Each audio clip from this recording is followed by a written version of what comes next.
প্রিয় দর্শক, আসসালামু আলাইকুম এবং অনেক অনেক শুভকামনা সবার জন্যে। শেখ হাসিনার 15টি বছর পুরো আওয়ামী আমলে আয়না ঘরে নিয়ে গুমকৃত ব্যক্তিদের কিভাবে নির্যাতন করা হয়েছে সেই বিষয়ে ইতিমধ্যে আমরা অবগত হয়েছি। প্রিয় দর্শক, নানা রকমভাবে নির্যাতন করা হতো। কখনো ইলেকট্রিক চেয়ার, কখনো উল্টো করে ঝুলিয়ে পেটানো হতো, কখনো জম টুপি পরিয়ে মাথায় গরম পানি ঢালা হতো, কখনো হাত পায়ের নখ উপড়ে ফেলা হতো। এই নৃশংস নির্যাতনগুলো গুমকৃত ব্যক্তিদের উপর করা হয়েছে। তারপরেও নির্যাতিত হয়েও যাদের ভাগ্য ভালো তারা বেঁচে ফিরেছেন, কেউ কেউ, অনেকে বেঁচে ফিরতে পারেননি এবং তাদের প্রকৃত সংখ্যা কত আমরা কিন্তু এখনও জানি না, এবং তারা আদৌ কোনো দিন ফিরে আসবেন কি না। অনেক আত্মীয়রা আশা করছেন, অনেক মানুষ যে তাদের নিকট আত্মীয়রা যারা গুম হয়েছেন তারা কখনো ফিরে আসবেন, কিন্তু আদৌ তারা ফিরে আসবেন কি না আমরা জানি না। আর যতই দিন যাচ্ছে তাদের ফিরে আসবার সম্ভাবনা ততই কমছে। তো যা বলছিলাম যে আমরা ইতিমধ্যে নানা কায়দা নির্যাতনের জেনেছি, আর এই সব কিছু তত্ত্বাবধান করতেন শেখ হাসিনা নিজেই, এইটিও আমাদের জানা আছে। শেখ হাসিনা নিজেই নির্দেশ দিতেন কাকে গুম করতে হবে, আর সেই নির্দেশ তিনি দিতেন তার নিরাপত্তা উপদেষ্টা মেজর জেনারেল অবসরপ্রাপ্ত তারিক আহমেদ সিদ্দিককে, যিনি কিনা শেখ হাসিনার বেয়াই হন, শেখ হাসিনার বোন শেখ রেহানার হাজব্যান্ড ডক্টর রিজওয়ান সিদ্দিক, তার ছোট ভাই তারিক আহমেদ সিদ্দিক, অবসরপ্রাপ্ত মেজর জেনারেল। তিনি ছিলেন শেখ হাসিনার নিরাপত্তা উপদেষ্টা। তো হাসিনা তার গুমের নির্দেশনা তাকে দিতেন, আর তিনি সেটি বাস্তবায়ন করতেন ডিজিএফআই এর মহাপরিচালক এবং CTIB counter terrorism intelligence bureau, যা কিনা ডিজিএফআই এর আওতায় পরিচালিত হতো। সিটিআইবি ডিরেক্টররা এটি বাস্তবায়ন করতেন এবং ডিজিএফআই এর মহাপরিচালকরা। এবং জানা গিয়েছে 2015-র 22 অক্টোবর থেকে 2024-এর 6 আগস্ট পর্যন্ত এই দীর্ঘ সময়ে ডিজিএফআইতে যত মহাপরিচালক ছিলেন এবং সিটিআইবির সব পরিচালকেরা এই গুমের সঙ্গে, নির্যাতনের সঙ্গে যুক্ত ছিলেন। আর এই তথ্যগুলো আমরা জেনেছি আন্তর্জাতিক অপরাধ আদালত বা ইন্টারন্যাশনাল ক্রাইমস ট্রাইব্যুনালে শুনানি চলাকালীন সময়ে। আমরা অবগত আছি প্রিয় দর্শক যে অনেকদিন থেকে আন্তর্জাতিক অপরাধ ট্রাইব্যুনালে মানবতাবিরোধী অপরাধের দায়ে শেখ হাসিনা এবং এই সেনা কর্মকর্তারা এবং আরও অনেকের বিরুদ্ধে মামলা চলছে, শুনানি চলছে। ইতিমধ্যে শেখ হাসিনার মৃত্যুদণ্ড হয়েছে, তার সাবেক স্বরাষ্ট্রমন্ত্রী আসাদুজ্জামান কামালের মৃত্যুদণ্ড হয়েছে, সাবেক পুলিশ প্রধান চৌধুরী আবদুল্লাহ মামুনের হয়েছে 5 বছরের কারাদণ্ড, আর আরও অনেক মামলা বিচারাধীন আছে। তো গতকালকের আগের দিন রোববার 7 ডিসেম্বর আন্তর্জাতিক অপরাধ আদালতে এরকম একটি শুনানি চলছিল, মানবতা বিরোধী অপরাধ, এবং যার মূলে ছিল মূলত এনফোর্স ডিসঅ্যাপিয়ারেন্স, যাকে আমরা বলি গুম এবং গুম করে নির্যাতন। আর সেটি করা হতো জয়েন্ট ইন্টারোগেশন সেন্টার নামে একটি জায়গায় সেনানিবাসের ভিতরে, পরবর্তীতে যা আয়নাঘর নামে খ্যাতি বা কুখ্যাতি অর্জন করেছে। তো সেইখানে এই নির্যাতন এবং মানবতা বিরোধী অপরাধের কারণে 13 জনের বিরুদ্ধে মামলা হয়েছে। 13 জনের মধ্যে শেখ হাসিনা হুকুমের আসামি, সুপিরিয়র রেসপন্সিবিলিটি কমান্ড, এই কারণে তিনি দায়ী, তিনি নির্দেশনা জারি করতেন। আর তার বেআই, যার কথা বলছিলাম, সাবেক জাতীয় নিরাপত্তা উপদেষ্টা মেজর জেনারেল তারিক আহমেদ সিদ্দিক অবসরপ্রাপ্ত, এই দুজন, আরও 3 জন সেনা কর্মকর্তা যারা এই মুহূর্তে সাব জেলে আছেন। তো এই 13 জনের নামে মামলা হয়েছে। তো রোববার ছিল অভিযোগ গঠনের দিন, শেষ শুনানি সরকার পক্ষ থেকে, আর সেখানে বক্তব্য রাখছিলেন চিফ প্রসিকিউটর জনাব তাজুল ইসলাম। কিন্তু আসামি পক্ষ তখন আর্জি দেন যে তাদের প্রস্তুতিতে আরও সময় লাগবে, এবং যেই জন্যে আজকের দিনটিকে 9 ডিসেম্বরকে রাখা হয়েছিল পুনঃশুনানির জন্যে, এবং সেইটি আজকে হয়েছে। আজকে 2 পক্ষেরই শুনানি হয়েছে। শুনানির পর আদালত ডিসেম্বর অভিযোগ গঠনের সময় নির্ধারণ করেছেন। তো এখানে রোববার দিন যা আমরা জানতে পারলাম, জনাব তাজুল ইসলাম আমাদের যা জানালেন, নির্যাতন সম্পর্কে কিছু নতুন তথ্য পেয়েছি। তো এতদিন আমরা যেসব তথ্য পেয়েছিলাম এবং যা যা আমি শুরুতে উল্লেখ করেছিলাম, এবং এরকম নির্যাতনের কথা আমরা শুধু বাংলাদেশে না, অন্যান্য দেশেও শুনেছি। পৃথিবীর অন্যান্য দেশেও বিরোধী পক্ষকে দমন করবার জন্যে নিষ্ঠুর নির্যাতন চালানো হয়েছে, বহু বছর ধরে হচ্ছে, এখনও হচ্ছে। তো সেই সব নির্যাতনের স্টাইলগুলো সম্পর্কে আমরা অবগত। কিন্তু রোববার আমরা যা শুনলাম জনাব তাজুল ইসলামের কাছে, এইটি অবিশ্বাস্য। আমার বিশ্বাস করতে খুব কষ্ট হয়েছে, এবং আমি যখন ঘটনাগুলো জানলাম আমার খুব মন খারাপ হয়েছিল এবং আমার গা গুলিয়ে আসছিল এগুলো শুনে। সহ্য করবার মতো না। আর এই নির্যাতন যদি আমার উপর করা হতো তাহলে আমি ডেথ প্রেফার করতাম, আমি মৃত্যু চেয়ে নিতাম যে আমাকে তোমরা মেরে ফেলো, কিন্তু এগুলো করো না আমাকে দিয়ে, আমার উপর এইসব নির্যাতন করো না, আমি সেটি বলতাম নিঃসন্দেহে তাদের। তো বলছি কি তারা করেছেন এই গুমকৃত ব্যক্তিদের উপর। তার আগে বলে নেওয়া ভালো যে এই গুমকৃত ব্যক্তিদের রাখা হতো, যদিও আমরা জেনেছি পরবর্তীতে সারা বাংলাদেশে বিভিন্ন জেলায় পুলিশ লাইনগুলোতে পর্যন্ত আয়নাঘর বানানো হয়েছিল।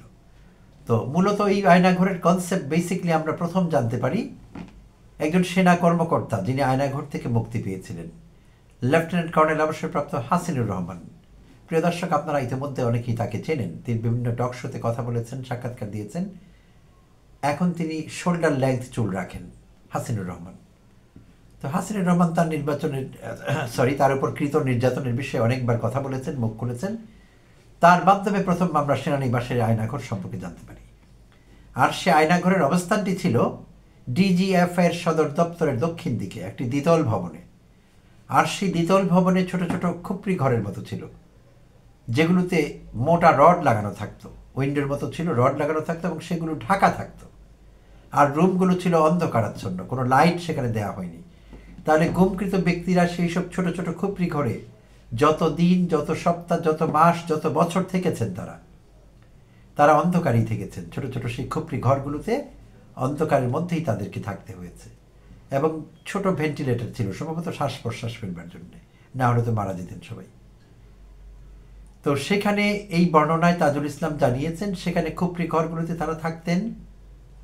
আর যখন আশেপাশে আজান হতো, আজানের সময় খুব হ্যাভি ডিউটি এক্সস্ট ফ্যান চালিয়ে দেওয়া হতো, যাতে আজানের শব্দ তারা ঠিকমতো শুনতে না পান। শুধু তাই না, কখনো কখনো লাউড স্পিকারে গান ছেড়ে দেওয়া হতো। আর জানা গেছে এর কারণ ছিল এই যে কখনো কখনো মসজিদগুলোতে আজানের পাশাপাশি অন্যান্য ঘোষণাও দেওয়া হয়, যেমন এলাকার কেউ মারা গেলে মাইকে ঘোষণা করা হয়। তো সেখানে বলা হয় যে আজ অমুক এলাকার অমুক মারা গিয়েছেন, তার জানাজা নামাজ অমুক দিন অমুক বার এতটার সময় অমুক মসজিদে অনুষ্ঠিত হবে। তো এই তথ্যগুলো যদি গুমকৃত ব্যক্তিরা জেনে যান তাহলে তারা জেনে যাবেন যে আয়নাঘরের লোকেশন কোথায়। তাই যেটি করা হতো, এরকম কোনো অ্যানাউন্সমেন্ট হচ্ছে এরকম তারা জানতে পারলে লাউড স্পিকারে গান ছেড়ে দিতেন সেনা কর্মকর্তারা। এবং যেই সেনা কর্মকর্তাদের 3 জন এখন সাব জেলে আছেন, সেই 3 জনকে কিন্তু আজ উঠানো হয়েছিল আদালতে। সেই 3 কুচক্রী, অপরাধী, দেশদ্রোহী আমি বলবো সেনা কর্মকর্তা, এবং এই 3 জন আজকে আদালতে হাজির ছিলেন।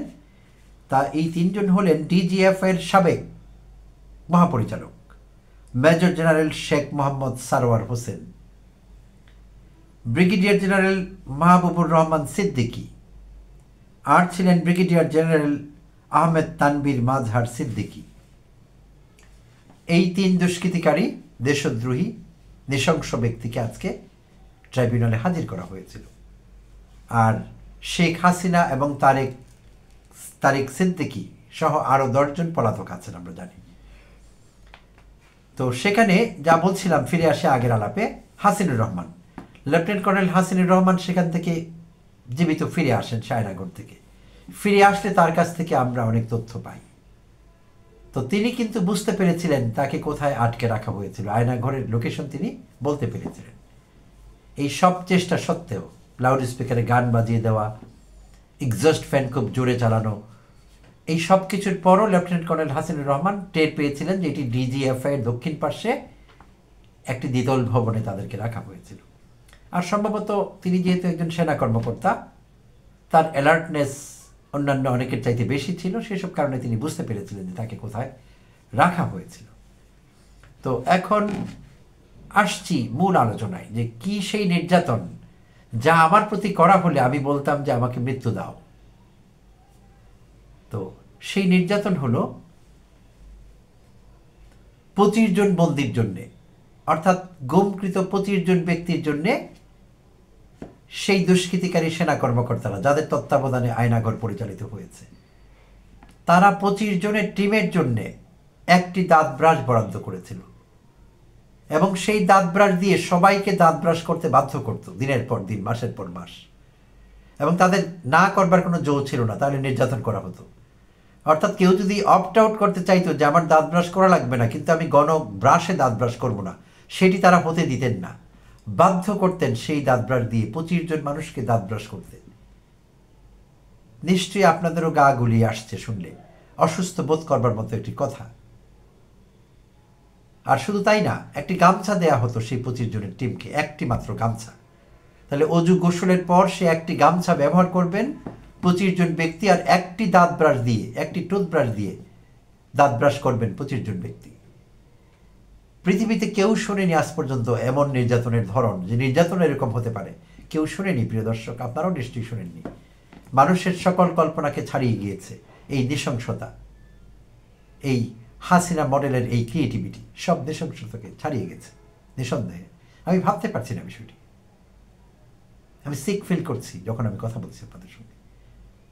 যেটি আগে বলছিলাম শারীরিক নির্যাতন করা হয় নানাভাবে, সেইটিও ঠিক আছে, একটি সময় শেষ হয়, ব্যথা চলে যায়, দূর হয়, কিন্তু একটি মানুষ কি করে আরো 24 জন দাঁত ব্রাশ করেন যে দাঁত ব্রাশটি দিয়ে, সেটি দিয়ে একটা মানুষ কি করে দাঁত ব্রাশ করতে পারে, আর একটি গামছা কিভাবে 25 জন মানুষ ব্যবহার করতে পারে। এবং জানা গেছে এই অস্বাস্থ্যকর লাইফস্টাইলের কারণে সেখানে তাদের অনেকেরই মাড়িতে এবং চোখে ইনফেকশন হয়েছে এবং হতো, এবং আরও নানাবিধ কঠিন রোগে তারা আক্রান্ত হতেন। তো এই ছিল নির্যাতনের হাসিনা মডেল, এবং হাসিনার খয়ের খা, হাসিনার পা চাটা পালতু কুকুর সেই দেশদ্রোহী কিছু সেনা কর্মকর্তার কর্মকাণ্ড এবং নির্যাতনের ধরন। প্রিয় দর্শক, যেই সেনা কর্মকর্তারা এখন সাব জেলে আছেন আরামায়েশে, এইসি প্রিজন ভ্যানে করে তাদেরকে ট্রাইব্যুনালে আনা হয়, আন্তর্জাতিক অপরাধ আদালতে। একই অপরাধে শেখ হাসিনার অন্যান্য মন্ত্রী, এমপি এবং আরও রাজনীতিবিদ, আওয়ামী লীগের এবং অতীতে অন্যান্য দলের রাজনীতিবিদ, বিএনপির রাজনীতিবিদরাও জেল খেটেছেন, হাজত খেটেছেন, তাদের সাধারণ প্রিজন ভ্যানে করেই কিন্তু আদালতে আনা নেওয়া করা হয়েছে। এয়ার কন্ডিশন কোনো প্রিজন ভ্যান তাদের জন্য ছিল না, তাদের জন্য কোনো সাব জেলের ব্যবস্থা ছিল না, শুধু শেখ হাসিনা এবং শেখ বেগম খালেদা জিয়ার জন্য সাব জেলের ব্যবস্থা করা হয়েছিল আমাদের সেই জাতীয় সংসদ সংলগ্ন দুটো জায়গা, দুটো বিল্ডিং। তো এই অপরাধীরা, যারা এরকম মানবতা বিরোধী অপরাধ করেছেন, জঘন্য নৃশংস অপরাধীরা, এই সেনা কর্মকর্তারা, তাদের জন্য বিশেষ ব্যবস্থা। আর তাদের এই বিশেষ ব্যবস্থার জন্য দুতি আলী বা ওকালতি করেছিলেন সেনাপ্রধান ওয়াকারুজ্জামান। তার কখনো মনে হয়নি যে তারা যে অপরাধ করেছেন সেটি কোনো মানুষ করতে পারে না, সেরকম নজির পৃথিবীতে নেই এরকম অপরাধের, তার মনে হয়নি সেটি।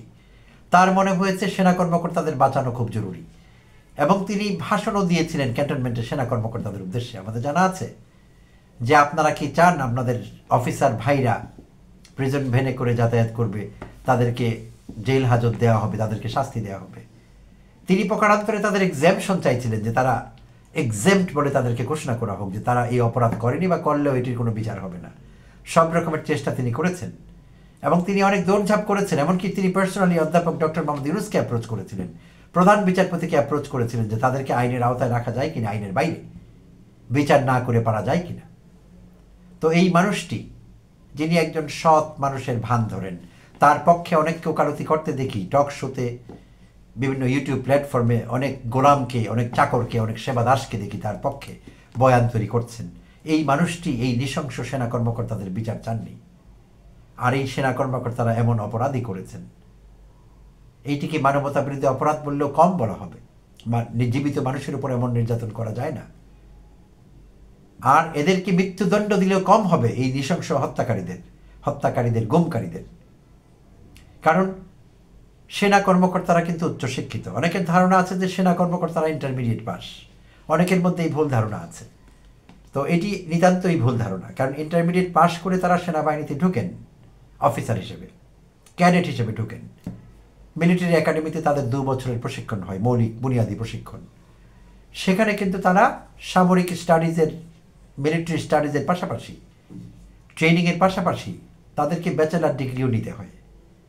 ব্যাচেলার ডিগ্রি নেবার জন্য যার যে ডিসিপ্লিন, কেউ হিউম্যানিটিস থেকে গিয়েছেন, কেউ সায়েন্স থেকে গিয়েছেন, হতে পারে কেউ বিজনেস স্টাডিজ থেকে গিয়েছেন, তাদের যার যা সাবজেক্ট হতে পারতো ব্যাচেলার পর্যায়ে সেই সব সাবজেক্টগুলো তাদেরকে পড়তে হয়, পড়ে তাদেরকে সেখান থেকে ব্যাচেলার ডিগ্রি নিতে হয়। এর বাইরেও তারা কিন্তু দেশে বিদেশে নানা রকম প্রশিক্ষণ গ্রহণ করেন সারা জীবন। ফলে তারা highly educated in one sense, এবং তারা সব খোঁজখবর রাখেন দুনিয়াতে কোথায় কি হচ্ছে, কোন কর্মটি মানবতা বিরোধী, কোন কর্মটি না, এই বিষয়ে তারা সম্যক অবগত। এবং তাদের নিঃসন্দেহে পরিচয় আছে universal declaration of human rights, মানবাধিকারের সার্বজনীন ঘোষণাপত্র, যেটি জাতিসংঘে প্রণয়ন করেছে জাতিসংঘ। সেই সব বিষয়ে তারা সম্যক অবগত।